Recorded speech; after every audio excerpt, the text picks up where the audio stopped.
Bharat This Week. I'm Laura Anika. This week, we witness India caught in contrast, celebrating progress, confronting persistent gaps, returning to ancient roots, and mourning deep losses.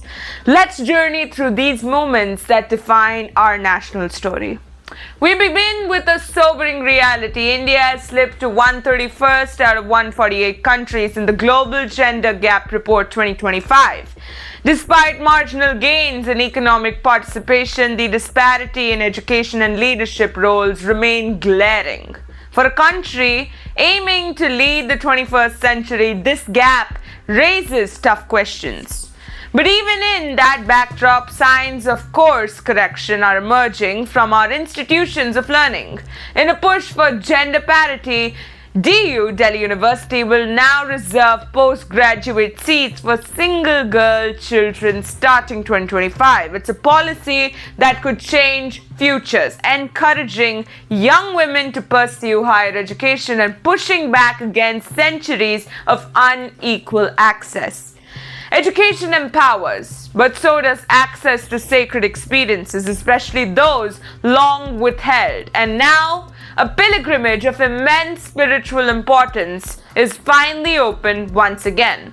Kailash Mansarovar Yatra resumes after 6 years of pause. The Kailash Mansarovar Yatra has resumed. 50 pilgrims are on their journey. This is more than just a trek. It signals diplomatic thaw with China. Talks are underway to restore direct flights, ease visas, and share river data. It's faith paving the path to foreign cooperation. And while elders walk ancient paths, young minds in India are stepping into the future, thanks to technology entering the classroom. Uttar Pradesh has launched Dream Labs in secondary schools in partnership with Tata Nelco and Yashkawa. These labs bring robotics, coding, and innovation directly to students, preparing them not just to dream big, but to build bold.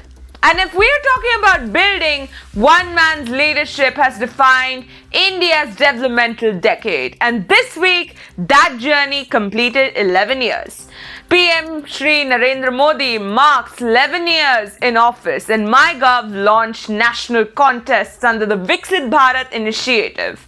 The PM acknowledged the rising role of Indian women in science, defense, sports, and education, a recurring theme powered by state support and growing societal change.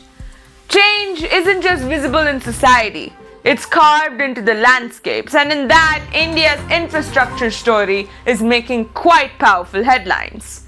A new report details India's transformation in transport, with Gati Shakti and Udan improving roads, railways, and regional connectivity. This isn't just growth. It's movement, freedom, and access rewriting the geography of opportunity. And in the East, access takes on a spiritual dimension as preparations begin for one of India's grandest festivals. In Puri, the divine bathing ritual of Deva Snana Purnima has begun. Lord Jagannath and his siblings were bathed with 108 pitchers of water, marking the ceremonial start of the Rath Yatra season. Tradition flows alongside modern India, binding the ancient and the present. But even as rituals unfold and roads are built, tragedy can strike unannounced, as it did this week in Ahmedabad. On June 12th, Air India flight AI-171 crashed into a residential area in Meghaninagar, Ahmedabad.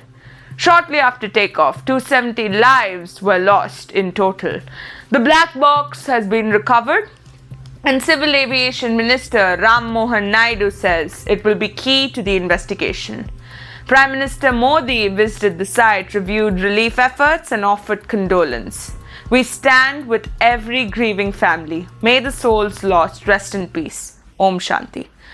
From hope to heartbreak, from the heights of Kailash to the classrooms of Uttar Pradesh, India continues to evolve, question, remember, and aspire.